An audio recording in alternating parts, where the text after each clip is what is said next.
Combat sport di Indonesia sempat redup, tinju meredup, MMA juga kehilangan panggungnya. Tapi sekarang semuanya mulai bangkit lagi. Dan menariknya, kebangkitan ini bukan datang dari organisasi lama, tapi dari gerakan baru yang dimulai oleh satu nama, Selos dan Beyond Combat. Di video ini, kita akan bahas bagaimana Beyond Combat jadi titik balik. Lahirnya liga-liga baru seperti Baku Hantam Championship dan HSS, sampai fenomena terbaru, Beyond Combat 7, yang sukses digelar di Malaysia. Kalau kita mundur beberapa tahun ke belakang, combat sport Indonesia itu identik dengan satu hal, tinju. Dari era legenda sampai masa kejayaan TV nasional, tinju adalah rajanya. Tapi seiring waktu, pamornya mulai turun. Event makin jarang, exposure berkurang, dan regenerasi petarung nggak sekuat dulu. MMA sempat jadi harapan baru dengan munculnya beberapa promotor dan beberapa petarung Indonesia yang mendunia. Tapi lagi-lagi, hype-nya nggak bertahan lama. Kurangnya konsistensi event dan promosi jadi salah satu faktor utama. Dan di titik ini, combat sport Indonesia seperti kehilangan arah. Lalu datanglah Beyond Combat yang didirikan oleh Joshua Marselos atau yang lebih dikenal sebagai Selos. Awalnya, konsepnya sederhana tapi beda, menggabungkan entertainment dengan combat sport. Bukan sekedar pertandingan, tapi experience. Beyond Combat 1 sampai Beyond Combat 5 mulai membangun fondasi. Disusul Beyond Madness yang semakin memperluas audiens. Dan dari sini, satu hal mulai terlihat jelas. Orang Indonesia masih haus tontonan combat sport. Tinggal bagaimana cara menyajikannya. Kesuksesan Beyond ternyata memicu efek domino. Muncul Baku Hantam Championship yang didirikan oleh Rudy Golden Boy Agustian dengan pendekatan yang lebih keras dan street fight vibe. Lalu ada HSS dari Paris Fernandes yang membawa warna baru dengan gaya khas mereka. Artinya apa? Ekosistem mulai hidup lagi. Kompetisi antar promotor justru bikin industri makin berkembang. Dulu, landscape combat sport kita itu simple.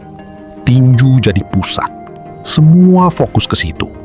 Teknik tangan, footwork, defense, itu standar utama. Lalu MMA datang, membawa dimensi baru. Ada grappling, wrestling, ground game. Tapi di Indonesia, MMA belum benar-benar nempel ke audiens luas. Banyak yang masih lebih suka striking dibandingkan ground fighting. Dan di titik ini, muncul perubahan menarik. Orang-orang mulai sadar bahwa striking itu punya banyak cabang. Nggak cuma tinju. Ada Muay Thai dengan elbow dan clinch-nya. Ada kickboxing dengan kombinasi cepat dan dinamis. Ada Wushu Sanda dengan gaya agresif dan lemparannya. Bahkan silat yang punya teknik unik dan khas Indonesia. Masalahnya, semua olahraga ini punya aturan berbeda. Sulit untuk mempertemukan petarung dari latar belakang berbeda tanpa ada perdebatan soal rule set. Dan disinilah Beyond melihat celah.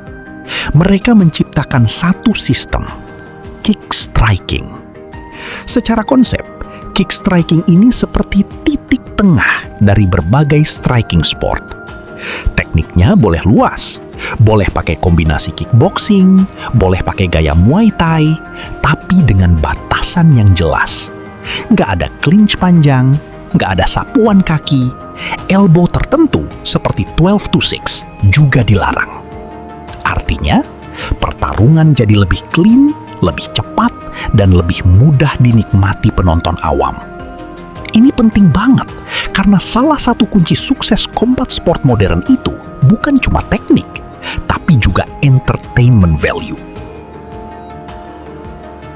Dengan kick striking, penonton nggak perlu paham detail rules tiap cabang olahraga. Mereka cukup lihat siapa lebih tajam, siapa lebih kuat, siapa lebih cerdas. Dan yang paling menarik, sistem ini membuka pintu. Petarung Muay Thai bisa lawan kickboxer tanpa debat aturan. Atlet sanda bisa ketemu striker dari silat. Semua punya kesempatan yang sama di satu platform. Ini bukan cuma soal pertandingan, tapi soal menyatukan berbagai disiplin dalam satu ekosistem.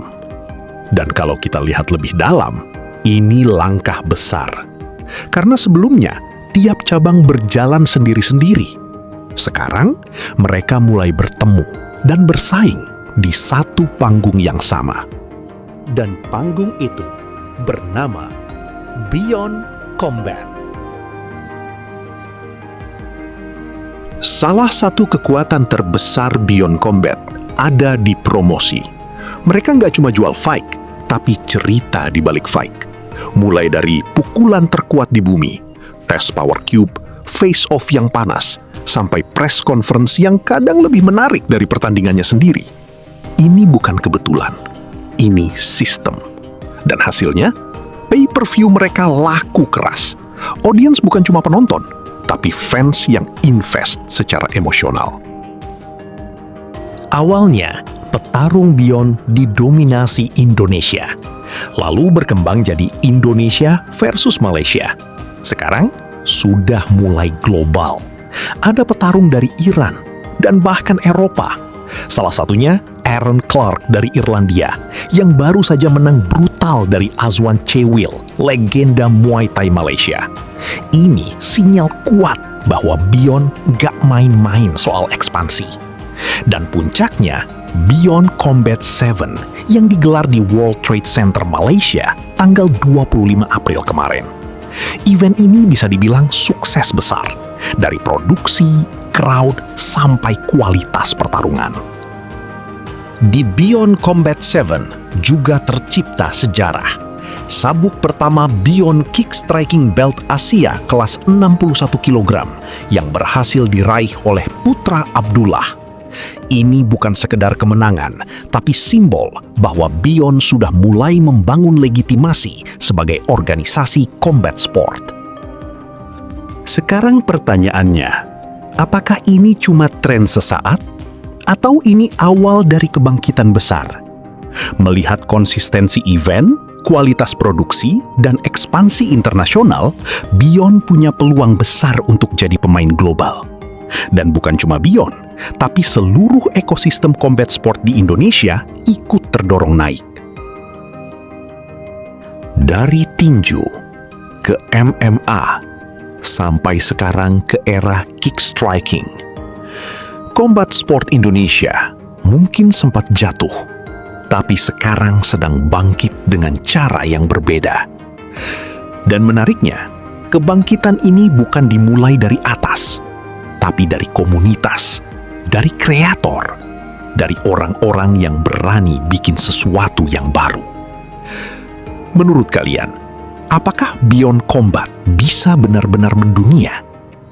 Tulis pendapatmu di kolom komentar ya. Terima kasih, dan sampai bertemu di video berikutnya.